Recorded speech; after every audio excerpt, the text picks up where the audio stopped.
Okay.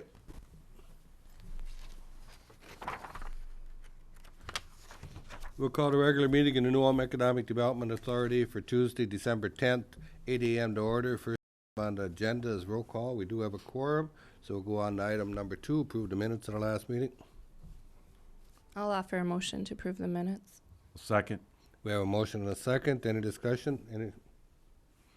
Seeing none? All in favor, say aye. Aye. Aye. Opposed, no. Motion carries.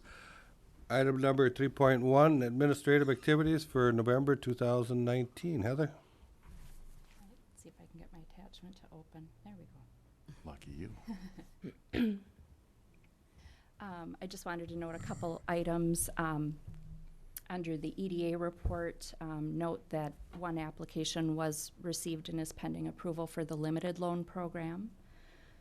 Under the Small Business Incentive Grant Program, note 2 applications were received and approved, both in the amount of $10,000, and 3 applications were received and are pending approval. So that funding is pretty well spoken for, the $50,000 that we had available there for that new grant program. And under the property rehab loan program, 1 application was received and approved in the amount of $25,000. I think that's all I had for notable activity during the month of November. I got a question. Heather, on that incentive program, you said we met our 50,000. Does that start over again the first of the year?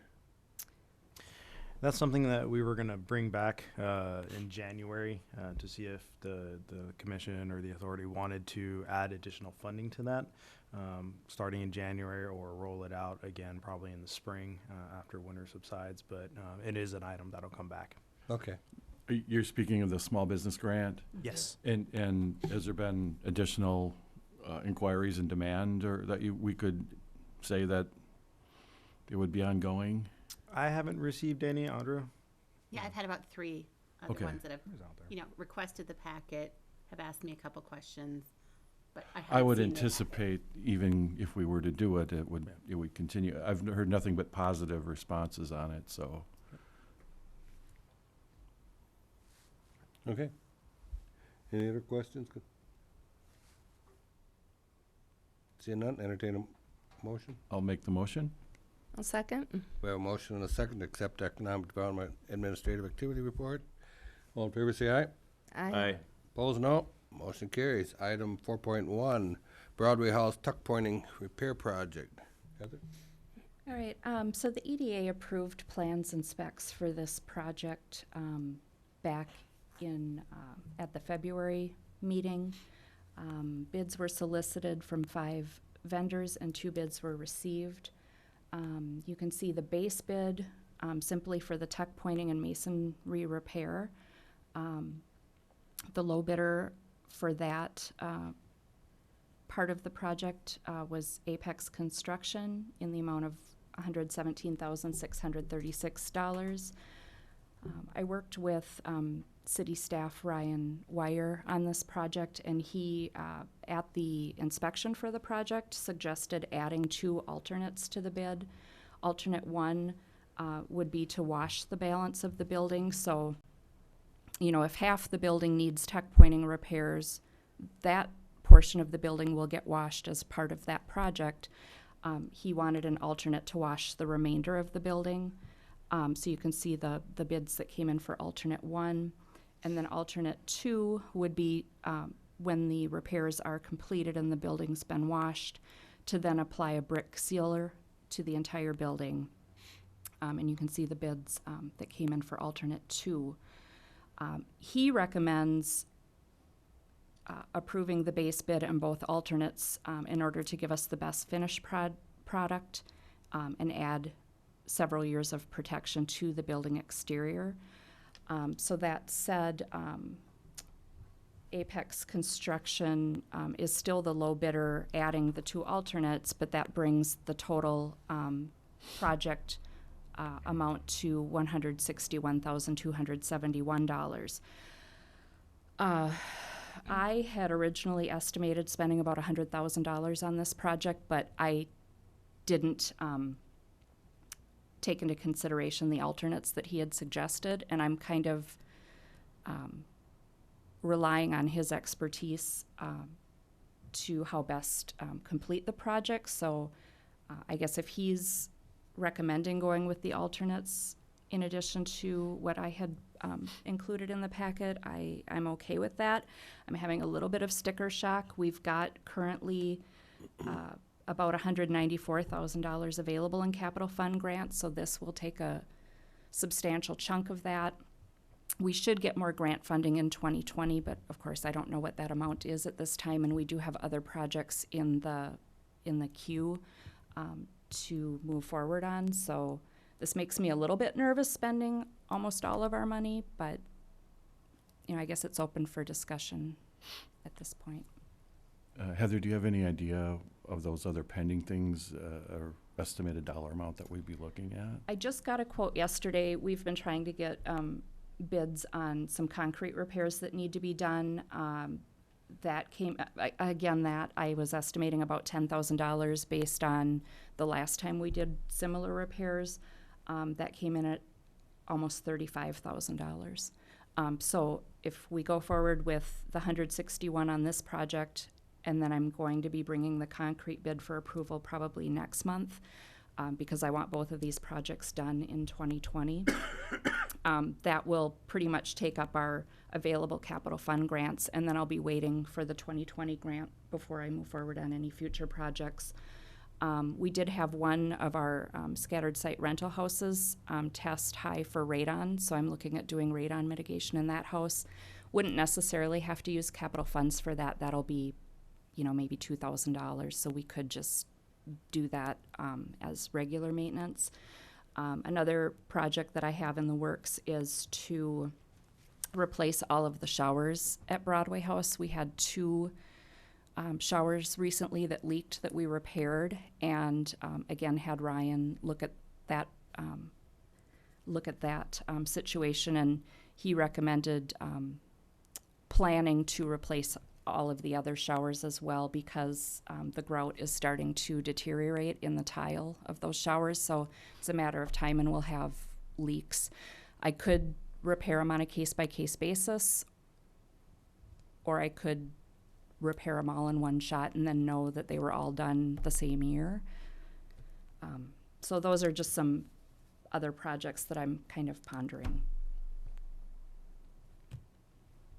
Did they give you an estimate, like with doing this project, how long it will last on the building exterior? Or? I don't know offhand. I'd have to look at that. If it had any kind of warranty, I don't recall. Okay.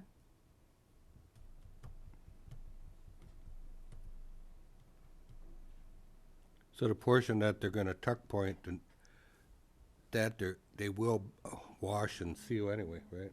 It's They'll just wash it. additional. They'll wash it. I don't know about the ceiling. Okay. I take it the ceiling is an add-on, so Right. it would not be done. I'm not familiar with ceiling brick,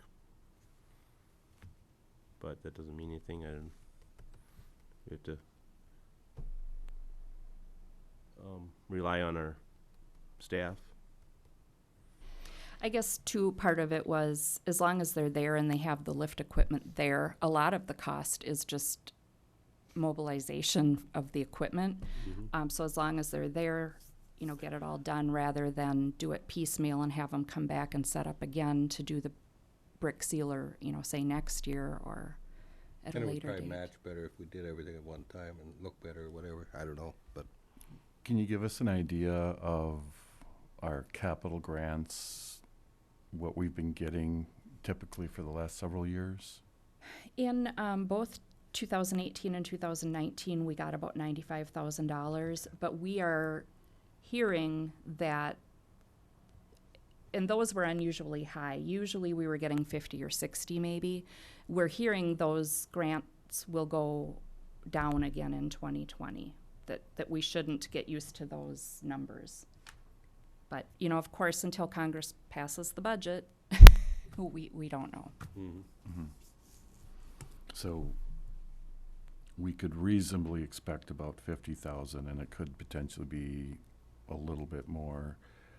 And this is something that, as far as the tuck pointing, is a pretty major expense, and it's not done very frequently. And if we're going to do it, I mean, it's about 10% of the overall cost.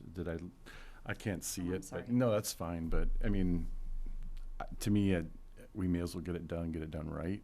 That's my thought on it, and it's something we shouldn't have to worry about for quite some time after it's completed.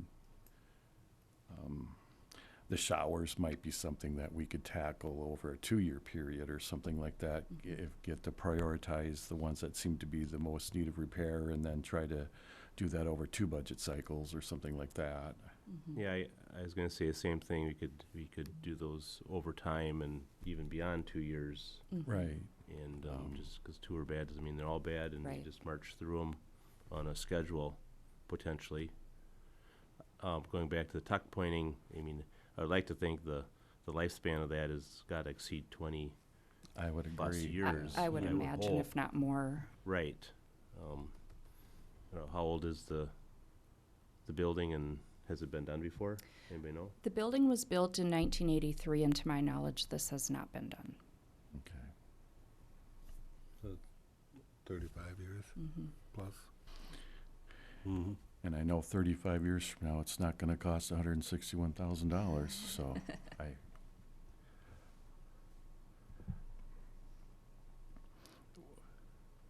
the worst case scenario, and I don't know, if we were to run short on capital funds and we would have to undertake some kind of repair, we can't use those capital funds to reimburse the EDA, for instance, so once we were to spend the money on it, if it doesn't come from that particular pool of funds, correct? Right. Yeah, okay. And the public housing operations fund, we have $500,000 in reserves, so it's not like we're having a cash flow issue. If our capital fund grants were gone and we had to make a repair, we have a piggy bank, so to speak, to fall back on. So I think we'll be okay. Yeah, I I think we agree. need to go ahead. I agree, and I'll offer the motion to approve. I'll second. We have a motion and a second. Any more discussion? Seeing none, all in favor say aye. Aye. Opposed, no. Motion carries. Item 4.2, public housing utility allowance schedules. Heather? Right. This is an annual item. We review the utility allowance for the public housing program every year. Occupants in the public housing program pay 30% of their adjusted income toward their rent and utility costs. Residents in our scattered site family unit rental houses are responsible for all their utilities, and the residents at Broadway House Apartments are responsible only for their electric bill. In order to determine the average utility costs that residents pay, we review the utility usage for these units for the prior year to calculate the average usage. And then we calculate that average by the current utility rates to determine the utility allowance schedules.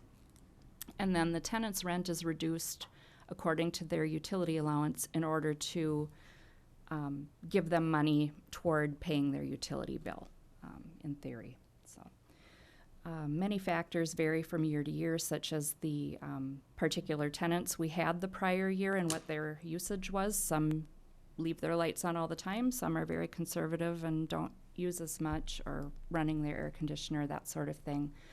The utility rates have not changed, so those have been stable. And then we also look at degree days based on the weather from the prior year. So that all goes into a formula, and we come out with the numbers that you see before you. These utility rates would go into effect March 1st, 2020. And you can see for Broadway House, the 1-bedroom utility allowance actually went down by $1, and the 2-bedroom went up by $3, so not huge changes there. We only have 2-bedrooms, and for the prior year, the usage was really high in both of those units. So that's why the 1-bedrooms went down, but the 2-bedrooms went up. And then in the family units, the 2-bedroom increased slightly from $128 to $135. In the 3-bedrooms, we saw a slight decrease from $169 to $156, and in the 4-bedrooms, also a decrease from $236 to $221. And again, I would base that on the prior year's usage. Apparently was lower in the 3 and 4 bedrooms, but maybe a little higher in the 2 bedrooms, and that's just how it is year to year. We just take the data and plug it in, and those are the numbers that came out. So Okay, no thank you. major swings one way or the other. Anybody have any questions for Heather? Seeing none, entertain a motion. I'll offer a motion to adopt the new schedule. I'll second. We have a motion and a second. Any more discussion? Seeing none, all in favor say aye. Aye. Aye. Opposed, no. Motion carried. Item 4.3, EDA claims list. Have it in front of you. Any questions for Heather? This was a pretty typical month, nothing out of the ordinary. Offer the motion to approve the claims list. I'll second. We have a motion and a second to approve the claims list. Any more discussion? Seeing none, all in favor say aye. Aye. Opposed, no. Motion carries. Item 5.1, Federal EDA Grant. Chris? All right. Before you use an item, the New Ulm Public School District is looking at applying for a Federal Economic Development Administration grant, and there is a matching fund component of about $20,000 that we'd be splitting with the school district. And with this grant, they're looking at putting together a career and technical education center program, and the scope of the grant will be planning, basically developing the curriculum for the school, which then we can in turn apply for potentially a federal public works grant to actually build that location in New Ulm. So this is the very first step, and to make the grant more competitive, the city being part of or the EDA contributing money as matching will make us a little more competitive in the field. And to me, this really fits in with what the EDA, or what I would like the EDA to start being more involved in, and that's workforce and education, kind of moving away from some of the housing elements that we always do and stepping into a different realm, because the CTE will help high school students that may not be right for college and want to look at a different career path. This will help put them into a career field that may be beneficial to them, and will overall help the workforce, because now we're getting students from high school going to the CTE, getting certifications, and then being able to step into the workforce. And right now, we have a shortage of workers in town, so this will help get some of those workers, into the workforce a little bit faster. It's something that Jeff has been working on since I've started here, and this is one way we can really get the program off the ground. And I feel it's a partnership with the school district that we need to have to help push this forward. And then Jeff, did I miss anything? You want to add anything? Fair enough. And again, it's $10,000 for the matching, and we'd only have to pay that if we were awarded the grant. Sounds great to me. Anybody have any questions, concerns? Just a question about timetable. If this is a starting point, what would be the realistic expectation of the first class of students obtaining their certifications? Hey, you came down on a cold morning, so I figured. All right, Jeff Bertring, Superintendent, 414 South Payne Street, New Ulm. To answer your question, Dan, we're looking at the in-kind contribution. This is step one of a federal EDA grant, the planning grant. To get the infrastructure, you have to get this grant first. Assuming that everything goes well, this would be awarded sometime in February. While we're doing that, we would apply for the federal infrastructure grant. We're also working with the NUEDC on some land in-kind contributions at the same time. So we would spend this year working on the curriculum, the setup. We're already working with an architect on possible structure, what it would look like. So to answer your question, to me, I would have loved it 2 years ago, but it's probably going to be more like the fall of 2021, or to me, earliest would be winter of 2021. Okay. So Do you anticipate having to come back for additional funds from the EDA? I don't know that right now. It's going to kind of depend on what these grants have for requirements as we go down Sure. that road. I mean, I fully support this. I think this is exactly, and like Chris has said, it's been on the radar for a while, so I'm glad that it's moving forward. So I'm fully supportive of it. And I think we would, at least in my opinion, be supportive going forward if there's in some capacity as well, so. Thank you. Any other questions? I believe it's a good program, so Yeah. All right, thank you. thank you. So would entertain a motion. I'll offer the motion. I'll second. We have a motion and a second. Any more discussion? Seeing none, all in favor say aye. Aye. Aye. Opposed, no. Motion carries. Let's see. Item number 6.1, Economic Development Director, Assistant City Manager Report. Audra. Thank you. Good morning. I just want to report on a couple of things that have happened since the last time we met. Small Business Development Center satellite hub in New Ulm. You approved this last month. I've met with Julie Nelson to kind of put together a calendar for 2020 that includes the 4 quarterly trainings, 2 days in the office every month, and just the consultant cafe. So we've worked out a 2020 calendar and now working on getting that out. We have decided to do the first 2 months of setting up the 2 days a month. So it'd be January 7th and the 21st, and then February 4th and the 8th. We don't know if this is going to for sure work, so we don't know how we're going to get people in. So we are doing 2 months, and then we'll reevaluate. Should it be all mornings? Should it be all afternoons? But we're going to do 2 full days to start. But Julie and I have been working closely on making sure we get started out strong. Julie and I were also at a economic development meeting on Friday that talked about succession planning. And there were just some interesting statistics on that about buyers of businesses in small communities, that many of them, 45% of them, currently live in the communities that they're going to buy a business in, but 33% of them are new to the community. And so that means 1 of every 3 businesses is somebody new to our community. And so I think it's really great the city is trying to be more helpful because those are the people that will be crucial in our succession planning. So we're going to do our first quarterly training on that, succession planning. And if you remember, part of the agreement with the Small Business Development Center was 10 spots on this BizLink North. And it is sort of a brokering website for businesses. You can remain anonymous, or you can say you're this type of business in southern Minnesota, but it's where buyers go to look for businesses. But also if you want to sell, then you would put your business out there. And the Small Business Development Center is offering 10 spots to our community through that. So we're hoping that that will become a good topic.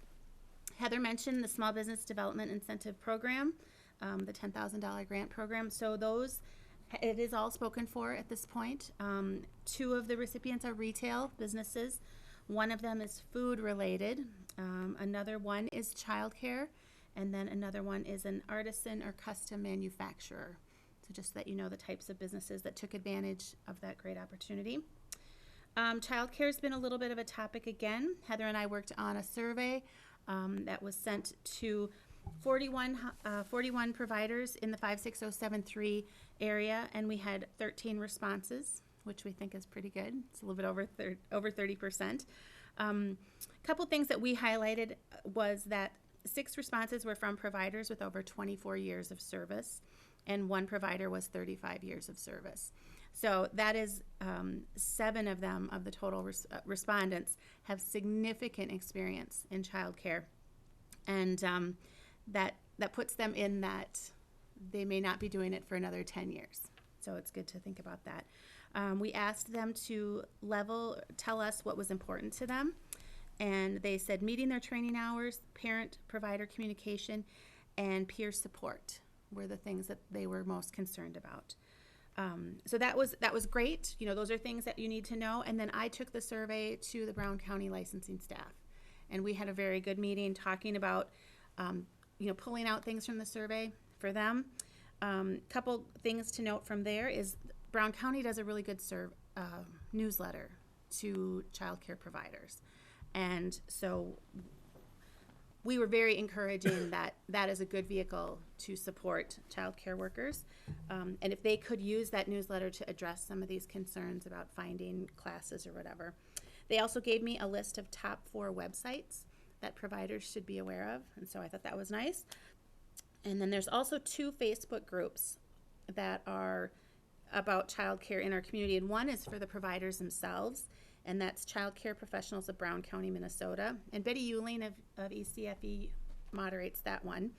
And then there is another one for, it's called New Ulm Daycare Search and Referral. And this is where providers can put up their open spots and get help. So I felt that I wanted to bring them to you. It's communication and all of that.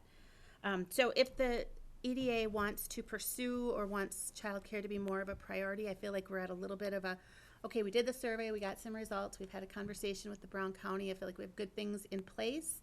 But if the EDA wants to do more with that, this is just some background information for that, okay? And then last, I'm a part of the Welcoming Communities group, and that has been Lori from the Brown County United Way. Region 9 is connected to that also. This is the program that Sleepy Eye received from the Blue Cross Blue Shield Foundation to work on becoming a more welcoming community. This is an economic development issue. We hear that many of our employers have spots open. They need to get people into our community, and so if we're more welcoming, they will be more inclined to come. And there was an assessment made of the 3 communities of Sleepy Eye, Springfield, and New Ulm, and that will be released in January. So Lori and I have kind of been working on it now. We're hoping to pass it off to some other people for January. But when you see the news about the report, everybody should feel like they can come and take part in that. So, any questions? Sounds good. Any questions?